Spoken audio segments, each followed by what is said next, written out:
I'm Allery. My parents didn't just betray me, they sued me. Because I wouldn't give the house I bought to my sister who's never paid a single bill in her life. They stood in court, calling me selfish, ungrateful, while their golden girl sat there like royalty, never lifted a finger. I didn't cry, I didn't beg, I just handed the judge a file, and when he read what was inside, they couldn't even look me in the eye. Ever wondered what kind of family takes you to court for standing your ground? Let's talk about it. Before we dive in, tell us, have you ever had to defend what's rightfully yours? From your own blood? Let us know where you're listening from. We read every comment. I spent the entire morning adjusting placemats and lighting candles that probably didn't matter. The scent of rosemary chicken drifted from the kitchen, and my small dining room glowed with soft amber light from the chandelier I'd saved 3 paychecks to afford. It wasn't a mansion, but it was mine. A quiet 2-bedroom condo just outside of Charlotte, bought with years of teaching, tutoring, and skipping every family vacation they never invited me on anyway. At 6:05 p.m., I checked the door again. Still nothing. By 6:47, the rosemary had dried out. My parents finally arrived at 7:02, stepping in like they owned the place. My mother wrinkled her nose at the wood floors I'd chosen myself, while my father silently nodded like he'd rather be somewhere else. But I smiled. I told myself, they came. That's something. Then, the doorbell rang. Eden floated in at 7:21 p.m., wrapped in silk and a scent I couldn't name. Something expensive. Her heels clicked with confidence I could never fake. She greeted our parents with air kisses, and they lit up like they'd just seen the sun for the first time. "Eden," my mother beamed, "you look like a magazine cover." "I just got this from Paris," Eden replied, turning slightly so the gold necklace caught the light. "For the startup launch. It's been nonstop." "Oh, sweetheart," Dad added, "you're going to take the world by storm." I stood there with my hand still holding the wine bottle, invisible. Not even a nice place, Allery. Not a glance at the bookshelf I built with my own hands. Just praise for Eden's dreams. Never mind she hadn't followed through on a single one. Dinner was mechanical. My mom picked at the chicken. My dad kept asking Eden about Silicon Alley. And Eden, she never once asked me how work was, or how I managed this place alone. I chewed through silence and bitterness. When the plates were cleared, my dad asked, "Can I talk to you privately, Allery?" I led him to the balcony. The night was warm, the air thick with summer. "I know this place is important to you," he began, his voice low. "But Eden's been having a rough time, and your mom and I were thinking it might be a good idea for her to stay here a while, just until she gets her feet under her." I blinked. "Stay here?" "She just needs a stable space," he said. "This place has extra room." "But this is my home, Dad. I've worked hard for it. You're being selfish," Mom snapped, appearing behind him. Her voice cut through the crickets. "You don't remember who gave you life? She's your sister." "I do remember. I can't be her safety net forever." Mom scoffed. "You don't even have a husband or children to worry about. What do you really need all this space for?" That stung more than I let show. "I'm not trying to be unkind. I just finally have a place where I can breathe." Her face hardened. Ungrateful. Eden would have said yes without question. No one spoke after that. I didn't cry. I didn't scream. I just picked up the car keys from the table, handed Dad his jacket, and walked them to the door. On the porch, under the dim yellow bulb, my mother clutched an old brown photo album. Its corners were curled, the binding worn. She held it close like a sacred text. "You still carry that around?" I asked, trying to bridge something, anything. She looked down at it fondly. All Eden's little moments, her first recital, her first science fair. I bring it everywhere. I didn't respond. I didn't ask where mine was. I already knew. As they got into their car, I stepped back inside and stared at the shelf near my front door. The only thing sitting there was an old green leather folder. My father had given it to me when I finished community college. No note, no hug, just, "You'll need this for interviews." I'd kept it anyway. I touched the corner of it that night, as if it could speak for him in ways he never would. The next morning, I was in the middle of replying to student essays when my doorbell rang. A courier handed me a thick manila envelope. I opened it on the kitchen counter, confused. The letterhead read, "Summons, Mecklenburg County Civil Court." At first I thought it had been misaddressed. A mistake. Until I saw my name. Defendant. Allery Jensen. I scanned the first few lines. My parents were suing me. Breach of informal housing agreement, it read. Failure to uphold implicit family support. I dropped the papers. My chest burned. And then I saw her name, Eden Jensen, signed neatly beneath my parents as co-petitioner. She had signed it. My sister had signed it. I didn't blink. I didn't even breathe for a few seconds. Just stared. The weight of my own name sitting under that cruel word, defendant, settled in my chest like a cinder block. I set the papers down carefully, as if touching them too hard might make the whole situation more real. Then I stood, paced the living room once, then twice. My mind wasn't spinning. It was frozen, stuck on the ridiculousness of what I had just read. Promissory housing support? Emotional dependency? Since when was sarcasm legally binding? I moved toward the kitchen, not even sure why, and poured myself some water. Though my hands trembled so badly the glass nearly slipped from my grip, I leaned against the counter and tried to remember exactly what I had said 3 years ago. It was a Saturday. I'd just gotten off a double shift, my feet throbbing and my back sore, but I still stopped to grab dinner for everyone on the way to our family gathering. My parents were in good spirits. Eden had just come back from some month-long vision retreat in Colorado, and everyone was pretending like she was on the verge of changing the world. I remember sitting on the edge of the couch while she sprawled across the love seat, barefoot, giggling about how she'd manifested a new life. She had flippantly said, "Maybe I'll just live in your guest room forever and sponge off your boss energy." I had laughed, just to keep the peace. Then I muttered something like, "Sure, as long as you take out the trash." That was it. A throwaway line. A joke. And now? A lawsuit? I pulled the packet closer and read again. There it was. Paragraph 6. Citing a verbal agreement made in familial presence about indefinite housing support. No signature. No paperwork. Just twisted words. My words. My phone sat on the counter. Screen black. I didn't want to call anyone in my family. I couldn't. So instead, I grabbed my keys and drove straight to the law office listed on the envelope. I didn't change clothes. I didn't even tie my shoes properly. I just needed answers. The law firm sat on the edge of a corporate park, nestled between a dental group and a yoga studio. The waiting room was all glass and fake smiles. The receptionist barely looked up when I approached. "I'm here regarding a suit filed under the name Allery Jensen," I said, clutching the envelope like a lifeline. She tapped a few keys and gave me a thin smile. "Mr. Claremont isn't available, but a junior associate can speak with you." Moments later, a man in his early 30s stepped out, his tie askew and coffee in hand. "Ms. Jensen?" he asked, already walking back toward the hallway. Inside his cramped office, I explained who I was and what I had received. He didn't seem surprised. "Look," he finally said, after flipping through the copy I brought. "You'll want your own counsel. I'm not here to offer advice, just clarity. The petition was filed 2 weeks ago. Your sister's name is listed as co-petitioner, yes, but she's already spoken publicly about the matter." My heart skipped. Spoken where? He hesitated, then shrugged. "She did an interview for a podcast, something about family betrayal and personal growth." I blinked at him. "She said she was promised safe housing during a difficult transition and was now being emotionally and financially abandoned," he added, flipping through some papers like they were grocery receipts. "She never lived here," I snapped. "She's never even brought a toothbrush." He didn't flinch. "Then you'll want to start gathering proof of that." I left without another word. I didn't trust myself to speak. Driving home, the steering wheel dug into my palms, my fingers white-knuckled. Eden was spinning a narrative and people were buying it. I could see it all unfolding.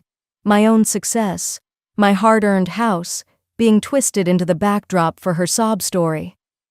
I pulled into my driveway and sat in the car for a while. The wind was picking up, the trees shifting against the fading light. I stared at the porch where I'd hung up fairy lights last month.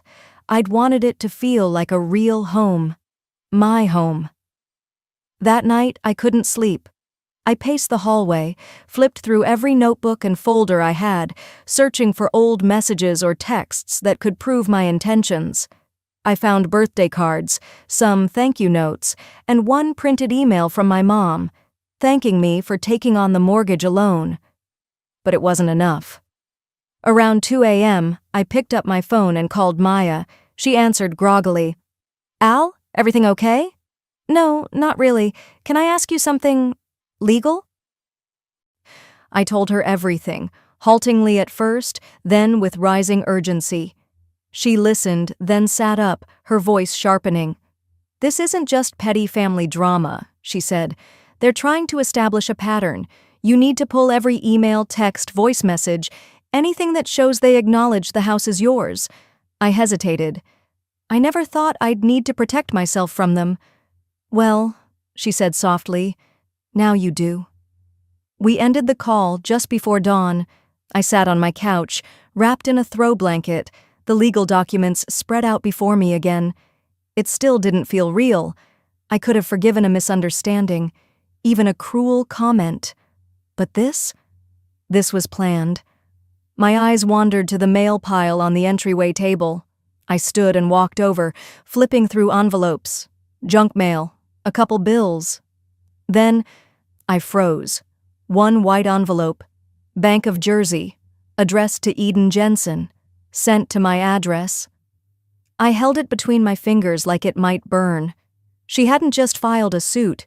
She had claimed my home as her own, officially.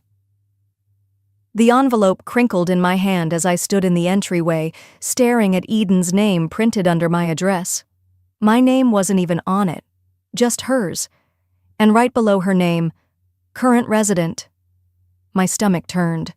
This wasn't a mistake. It was a declaration. I didn't wait. I grabbed my keys and drove straight to the bank listed on the envelope, the branch where I'd opened my mortgage account 3 years ago. Inside, the air was too cold and too quiet, the fluorescent lights making everything feel clinical and removed. A young man behind the desk gave me a polite smile, the kind reserved for clients they're about to disappoint. I handed him the envelope and said, "There's been a mistake. My sister doesn't live at this address." He scanned the statement, then tapped a few keys on his computer. Actually, she does, at least according to our records. We received a lease agreement last month verifying her residency at that address. It was signed and notarized." My mouth went dry. "What lease agreement? She doesn't live with me. She never has." He hesitated, then swiveled his screen slightly, not enough for me to see anything, but just enough to let me know this wasn't a misunderstanding. "It was a standard lease form, signed by a Ms. Lorraine Jensen. Is that your mother?" I stared at him, blinking. "Yes," I said finally, barely recognizing my own voice. "But she doesn't own the property. I do. This is my home." He looked uncomfortable now. "The document was submitted through a family law office. It's not uncommon in cases involving family transitions. If there's a legal dispute, I'd recommend contacting your attorney." I left without another word. The pit in my stomach was spreading, crawling up into my chest. I felt it thudding behind my ribs, panic, white-hot and rising. The moment I got back in the car, I didn't drive home. I turned onto the old road toward my parents' house. Their porch looked the same as always, chipped paint on the railing, the same brass wind chime tinkling in the breeze. I parked at the curb, took a breath, and walked up. I rang the doorbell once. No answer. I knocked. Still nothing. Then I saw movement behind the blinds. The door creaked open, not all the way, just enough for my mother to slide through. She stepped onto the porch and closed it behind her. "Allery," she said softly, as if she were welcoming me home. "What a surprise." I looked her in the eye. "Did you sign a lease saying Eden lives in my house?" Her smile never changed. "She's your sister. She needs stability." You've done so well for yourself, we just assumed you'd understand. I felt something crack inside me, but I didn't scream. I didn't plead. Instead, I asked her a question that had sat unspoken in my chest for years. Did you ever want me? Or just what I could earn? She blinked, startled. Her gaze dropped, lips pressed tight. Then she whispered, "We only want what's fair." Fair. That word rang like an insult. I turned and walked away without saying goodbye. I didn't trust my voice to stay steady. Driving back, I didn't go home immediately. I pulled into a quiet parking lot by the lake where we used to have family picnics, and I sat. The sun was starting to dip low, casting long shadows across the dashboard. I stared out over the water and thought about a day I'd tried to forget. Senior year of high school. I had worked for weeks writing my valedictorian speech. I was nervous, standing on that stage in front of hundreds of parents, teachers, students. I'd just finished thanking my teachers when, from somewhere near the middle rows, a slurred voice called out, "Tell them how you cheated your way in, Allery." It was Eden. She was drunk. Again. She laughed. Loud. Our parents laughed too. Later, Mom told me, "You know how sensitive she is. Don't take it to heart." But I did. I carried it. Every scholarship, every job, every quiet win. Tainted by the knowledge that if Eden had done the same, they'd have thrown a parade. For me? Just expectation. That night, I didn't sleep. I paced my kitchen, then finally picked up my phone and messaged Maya. Her reply came back around midnight.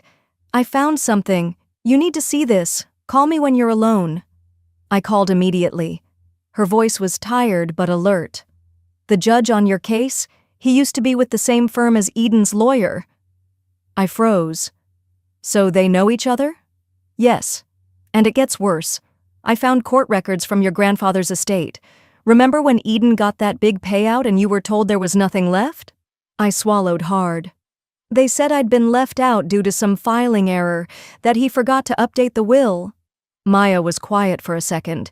Then she said, "That wasn't true. There's a trust fund, originally for both of you, but someone moved money into a private account 6 months before the estate closed, and Eden's lawyer handled it."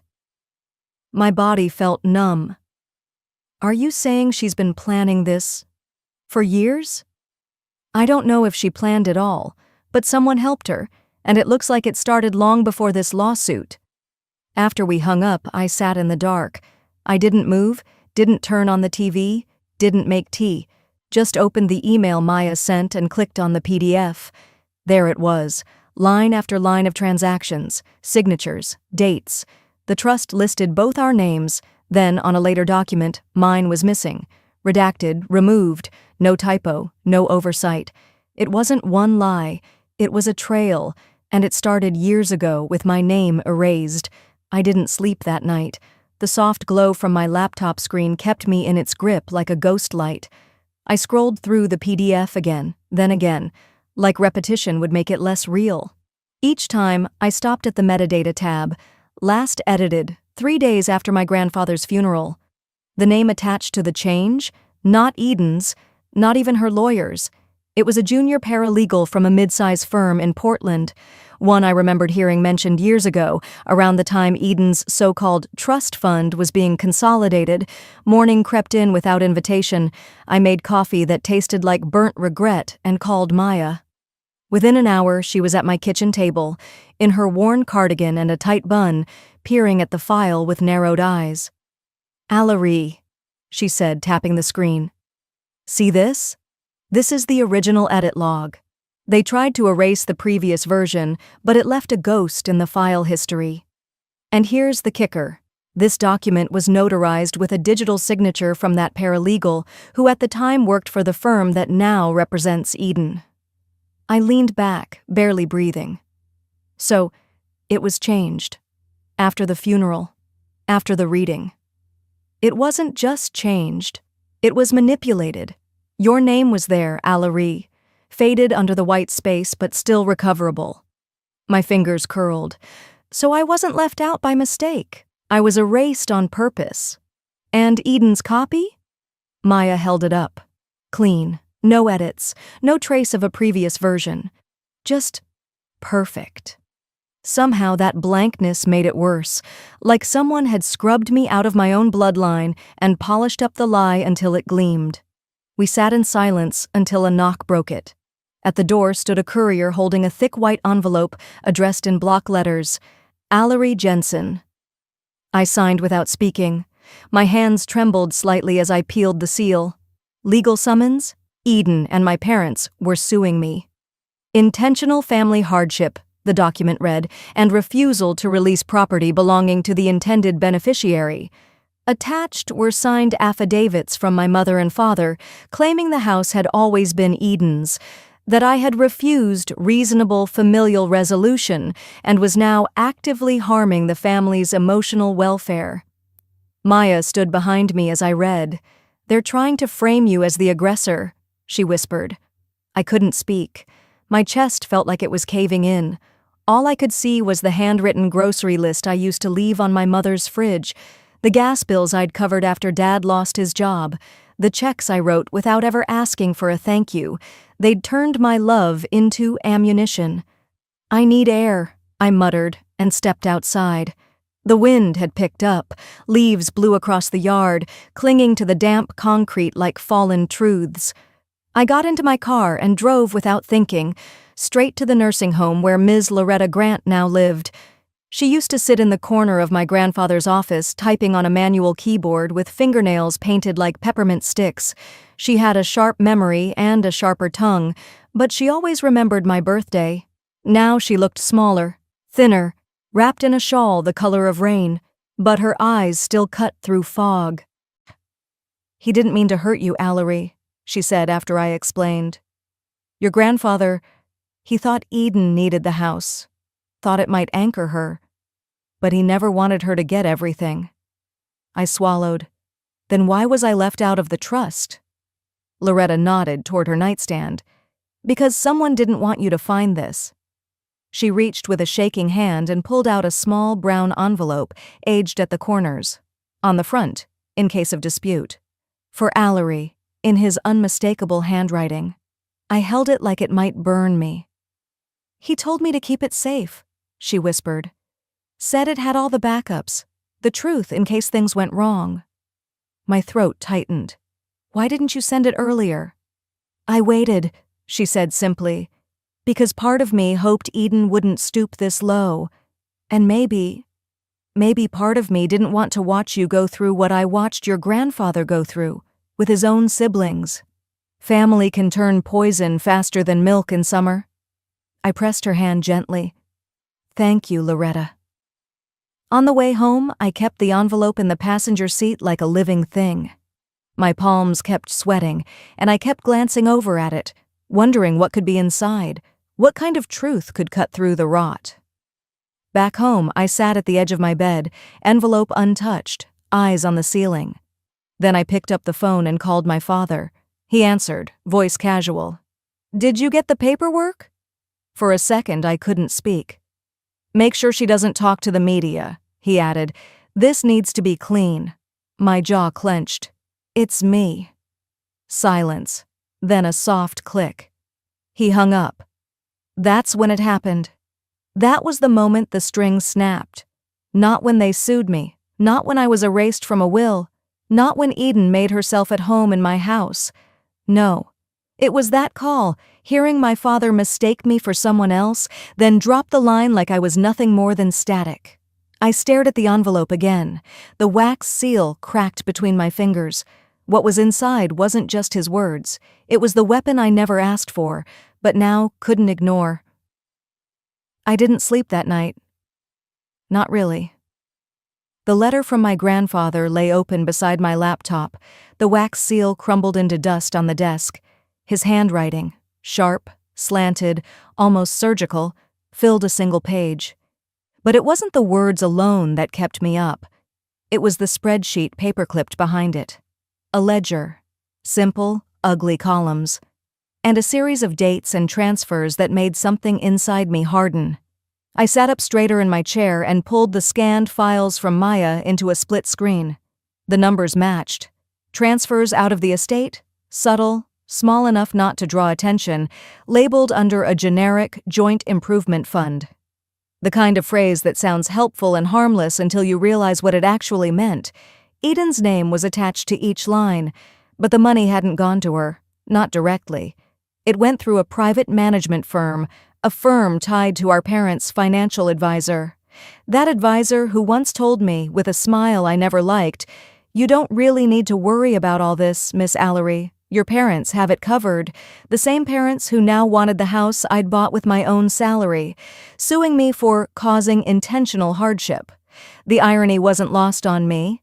The same people who had quietly rerouted my grandfather's legacy to fund Eden's failures were now trying to rewrite history and the law.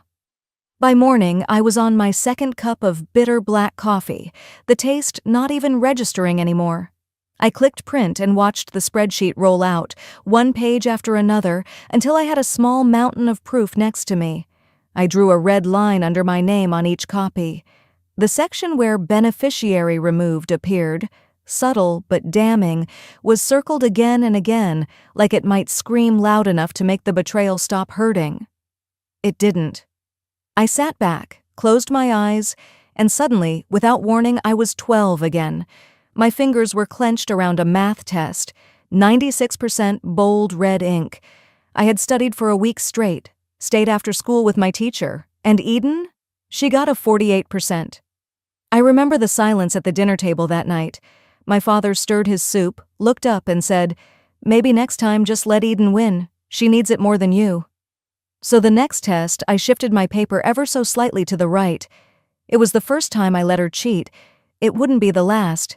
Decades later, I finally asked myself, why did I keep doing it? Because I thought being the strong one meant giving. But now I understood something different. Being strong didn't mean setting yourself on fire to keep others warm. It meant protecting the boundary between giving and losing yourself. I wasn't going to lose myself again. By noon, I was sitting across from Maya and Tyrone in my living room. Tyrone was the kind of man who didn't waste syllables, a quiet storm with courtroom eyes. He held the envelope between two fingers like it was radioactive. "Let me be clear," he said. "They're suing you for intentional familial hardship? That's not just petty, that's calculated. But what you have here," he tapped the spreadsheet, "that's financial fraud, and depending on how the trust was set up, possibly elder manipulation." Maya glanced at me, her jaw tense. "You still sure you want to play this quiet?" "I don't want revenge," I said, "but I won't lie down." Tyrone nodded slowly. "Then we go in calm. Facts first, feelings after." We began drafting the countersuit. I let them work through the details, real estate law, estate division clauses, precedent cases, while I kept flipping the page in my grandfather's letter, back and forth, reading the same sentence over and over. "I never knew how to show love with words, but this was always meant for you." I wasn't sure if I forgave him yet, but I finally believed he had tried, in the only way he knew how. The doorbell rang just before sunset. It was a courier holding a thick manila envelope with my name in printed block letters. I opened it on the kitchen counter. My hands weren't shaking. Inside, a local magazine, page 3. The headline read, "Career woman blocks disabled sister from family home, parents heartbroken." I stared at the photo beside it, one I'd never seen. A filtered image of Eden in a wheelchair. God, she only used that thing when it helped her look fragile. Her hands folded in her lap, tears welling in the corners of her eyes. It was straight out of a soap opera. The article painted her as the helpless sister, recovering from burnout, betrayed by a jealous sibling who never made time for family. My name wasn't even mentioned directly, just the older daughter, cold and disconnected. At the bottom, Eden's quote glared in bold, "I just want what's fair. My sister has everything." I didn't call her. I didn't reply. I scanned one line from my grandfather's letter and emailed it back to the reporter, unsigned, "My legacy belongs to the one who never asked." That was all. No comment, no plea. Just the truth, waiting quietly like a stone in deep water. By nightfall, Maya texted me, "You've seen the article?" I replied, "Yes." Another message came through, A screenshot of the comments section. People were starting to ask questions. Why isn't the sister named? Did Eden actually contribute to the house? I heard Allery paid for their parents' mortgage years ago, and buried in the feed was one that hit me like a flicker of sunrise. Sometimes the one who stays silent is the one who's been carrying everything. I sat back, exhaled slowly, and turned toward the packet Tyrone left on my desk. 64 pages, filed, formatted, ready. When we walked into court, I wouldn't be dragging rage behind me. I'd be carrying facts and truth, and a name that deserved to stay where it belonged. By the time we reached the courthouse, the clouds had thickened, casting a dull gray light through the high windows of the building. I walked alongside Tyrone and Maya without saying much. The weight of the envelope and its contents sat heavier in my chest than in my bag. We passed through security, climbed the steps, and entered the courtroom. It was quieter than I expected, sterile, almost, the kind of quiet that feels held together by tension instead of peace. Eden sat on the far side, wrapped in a beige shawl that made her look fragile, deliberately so. Her hair was styled soft and loose, not a strand out of place. Her expression was a practiced blend of victimhood and grace, chin tilted just enough to look vulnerable but proud. My parents sat behind her, their eyes steady on me. My mother didn't blink. My father, he wouldn't look at me at all. The judge entered and the murmurs stopped. "Court is now in session," the clerk announced. Eden's lawyer stood first, a man in a navy suit that probably cost more than my grandfather's first house. His voice was slick, confident, almost soothing, until you listened to what he was saying. "Ladies and gentlemen of the court," he began, "this is not just a matter of real estate. This is a matter of love, care, and the betrayal of both. My client, Eden Rousseau, trusted her sister with far more than bricks and wood. She trusted her with family." He let that sit. Then, but what she received was emotional abandonment, psychological manipulation. My client is not only disabled, she has been systematically denied access to what was meant to be shared, what was promised in spirit and in practice. Ms. Allery Rousseau has weaponized a home, using legal technicalities to isolate and control a sibling who only ever needed kindness. The words felt like smoke in the room, twisting, coiling. There were soft gasps from the gallery. A few heads nodded. My mother dabbed her eyes with a folded tissue. My father leaned forward with his hands clasped. No one looked my way. No, when it was our turn, Tyrone rose. He didn't adjust his tie, didn't put on a show, just opened a folder and looked the judge in the eye. "We'll be providing documents, Your Honor. We won't provide drama." Then he sat. That was it. No theatrics, no speeches, just the calm before impact. The judge nodded. "Proceed." Tyrone stood again and began, piece by piece, laying out the evidence. First, the will, a scanned version from 5 years ago. Both daughters named equally, then the withdrawals, small at first, then frequent, systematic. My parents had been quietly pulling from the estate for years, all while telling me the money was locked, unavailable, reserved for family legacy. I'd believed them, like a fool.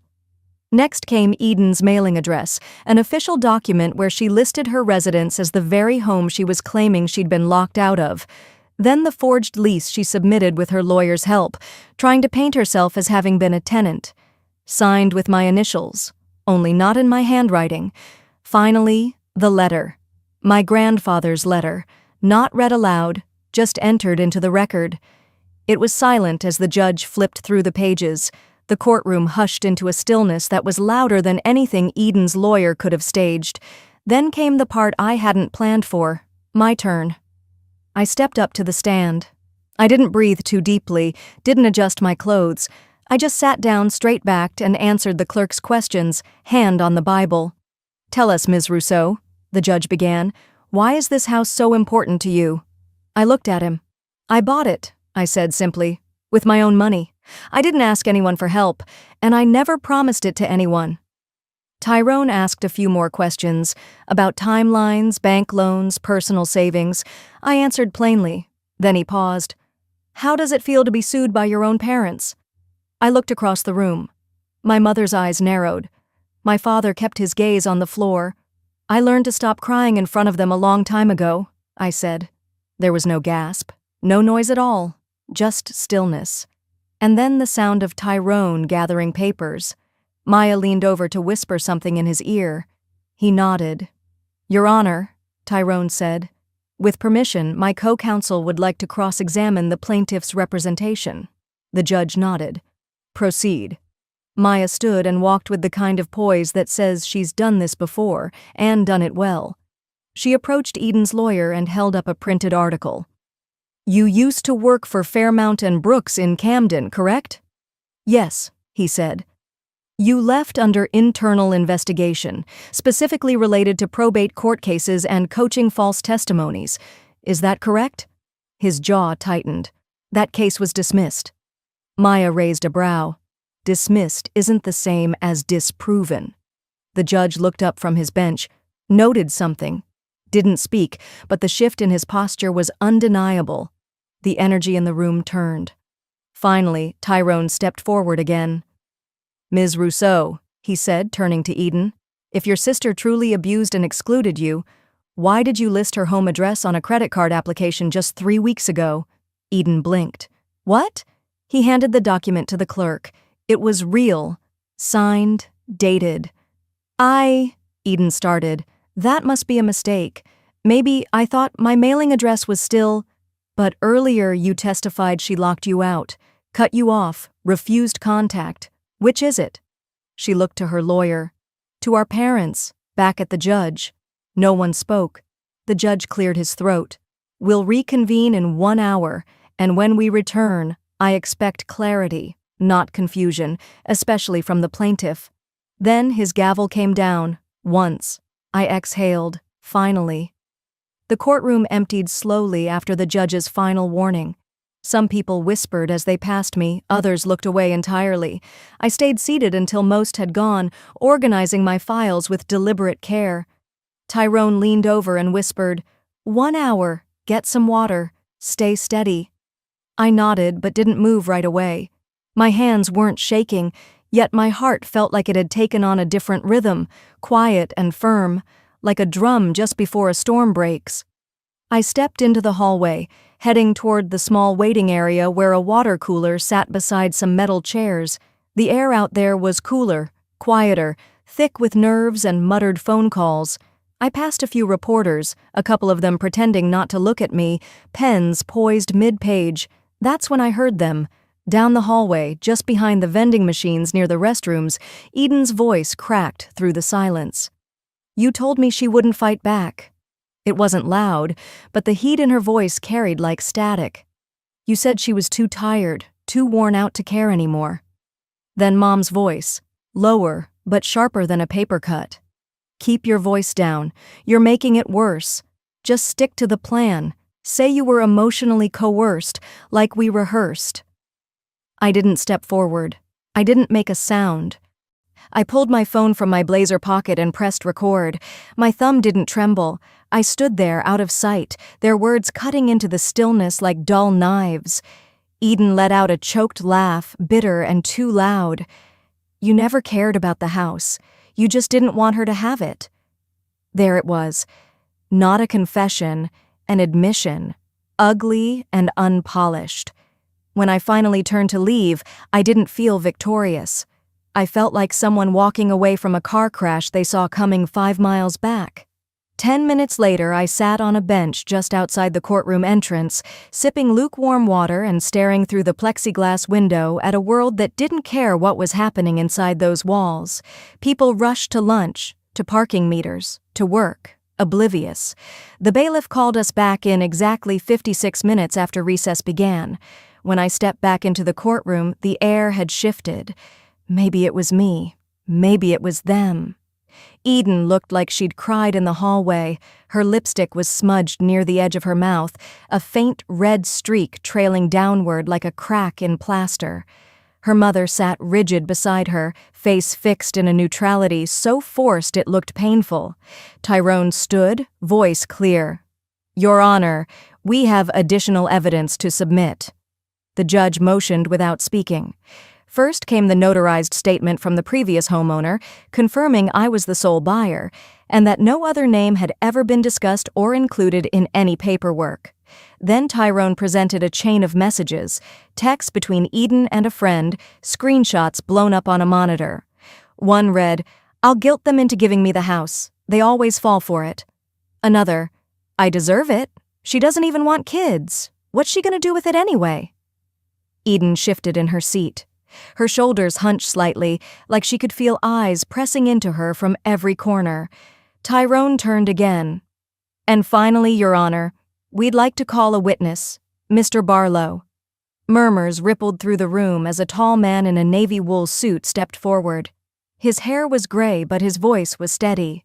"I was Mr. Joseph Bainbridge's attorney for 27 years, he said calmly. "In the last week of his life, I was approached multiple times by Mrs. Bainbridge and Miss Eden Bainbridge. They requested I amend his will, specifically to remove Allery Bainbridge's name. I declined, and I kept copies of those requests, along with detailed notes." He unfolded a file from his leather briefcase. The sound of the paper crackling in his hands was louder than the hum of the air vent overhead. As he continued, my parents seemed to shrink in their seats. My mother looked as if her spine no longer knew how to hold her up. "Dad," he kept staring at the floor. His thumb rubbed his knuckle the way it used to when he was nervous about money.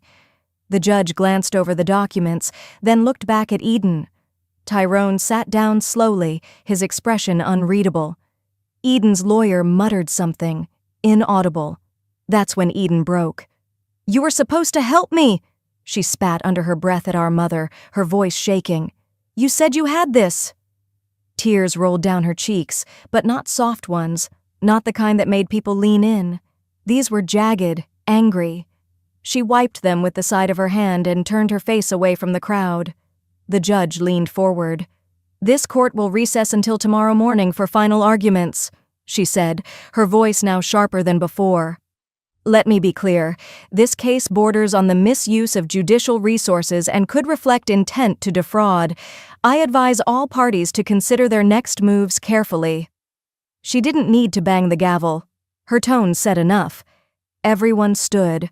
As I gathered my files, tucking the hallway recording deep into my folder, I could feel the heat of eyes on me. Some judging, some understanding, some just curious. I didn't look back until Eden walked past me, close enough to brush the edge of my coat. She didn't stop, but she turned just enough to whisper, sharp and low, "If I go down, I'm taking everyone with me, including you." I didn't flinch. I just closed my folder and slid it into my bag. But inside, I marked her words like they were written in permanent ink. I didn't look at her when she said it. Eden's voice was low, but it curled around the back of my neck like a threat you pretend to ignore. But never forget. I closed my file folder and tucked it beneath my arm, walking past her as if the hallway had nothing to say. But inside, I braced myself, because I knew what people like Eden do when they start losing control. They flail, they burn, they drag.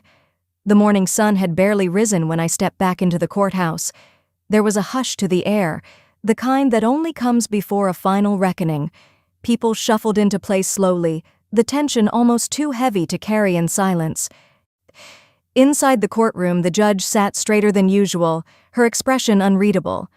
I kept my eyes on the grain of the table before me until she called for closing arguments.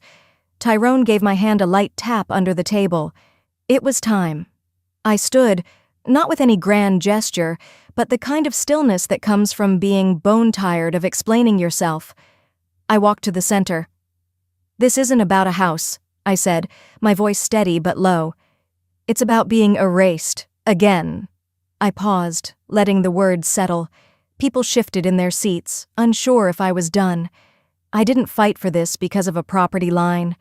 I fought because I was tired of being the quiet one, the one you all assumed would give in.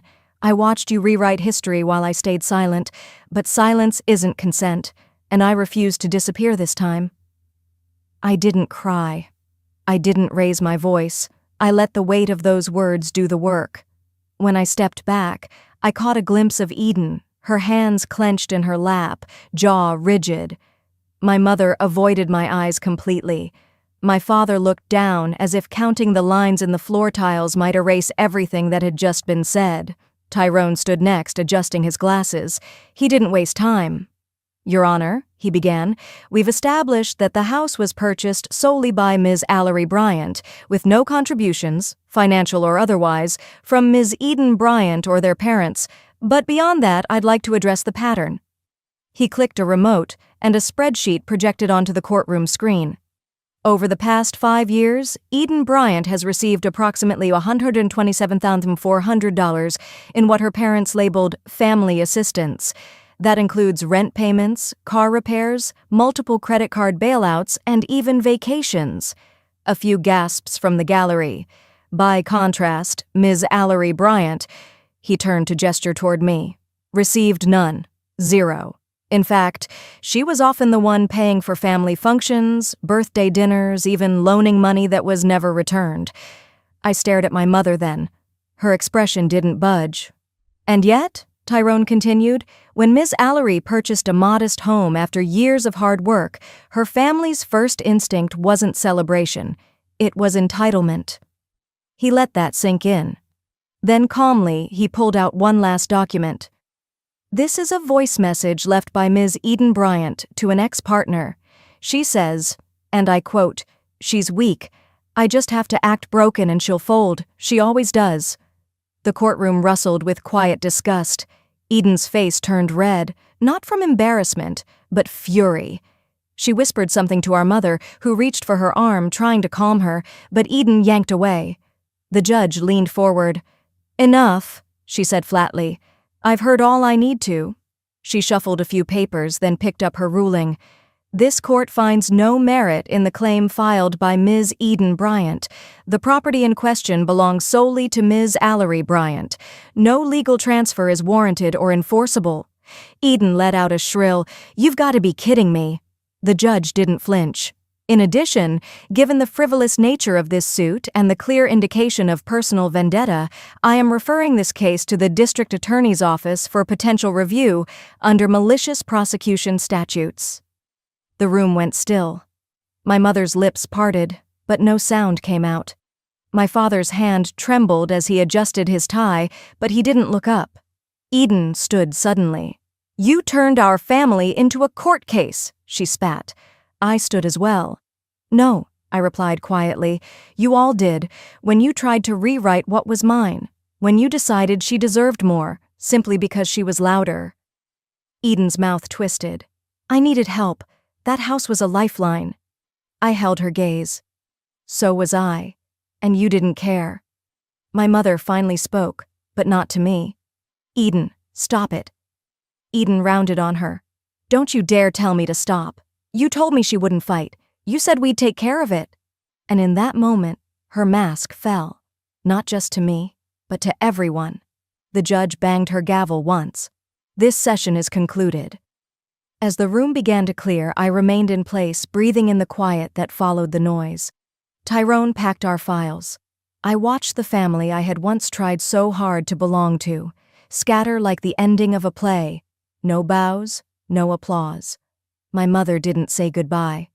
My father walked past me like I was a stranger on a city bench. Eden lingered the longest. "You think you won?" she said without venom now. Just emptiness. I didn't answer. As the judge's gavel echoed one last time, I looked over, expecting victory to feel warm. It didn't. It just felt finished. As the gavel's echo faded from the courtroom and the silence thickened, I gathered my coat, tucked my folder under my arm, and nodded to Tyrone. We didn't say much as we left. There was nothing more to prove. But even as the courthouse doors closed behind me, I felt no rush of triumph. Just a quiet exhale, like setting down a weight I'd carried too long. 2 weeks passed before I returned home, not just physically, but fully, emotionally. That morning, I walked up the short path to my porch. The grass was overgrown in patches. A pair of wind chimes I forgot I owned tapped against each other in the breeze. The lock clicked under my fingers as I stepped inside.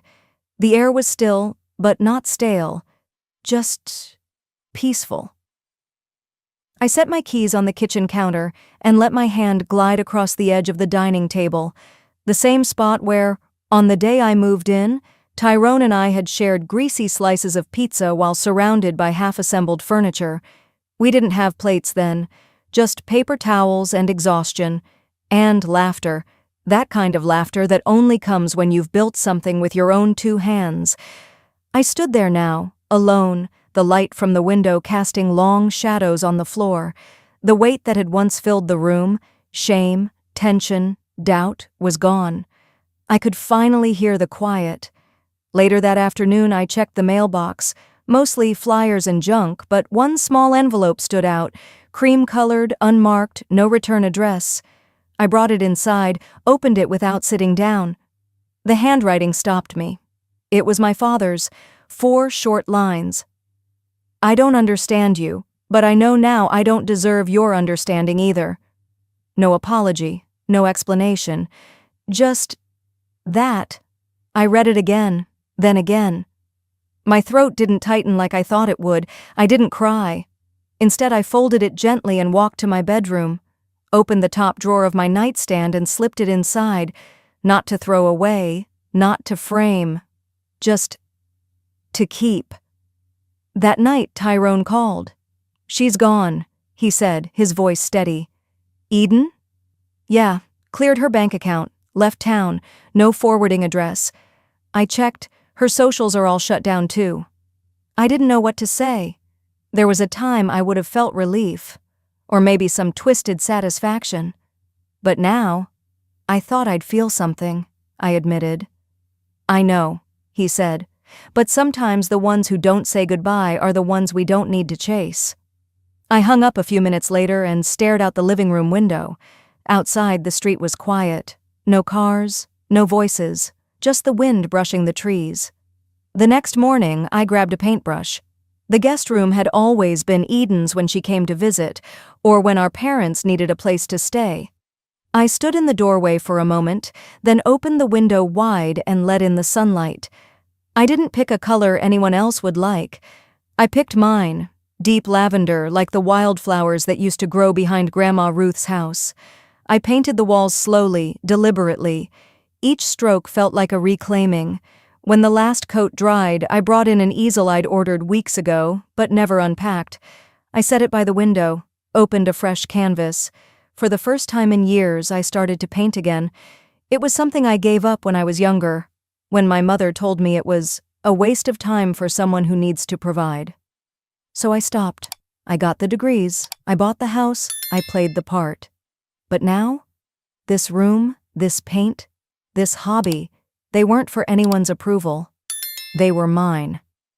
That evening, I was rinsing my brushes in the sink when my phone buzzed.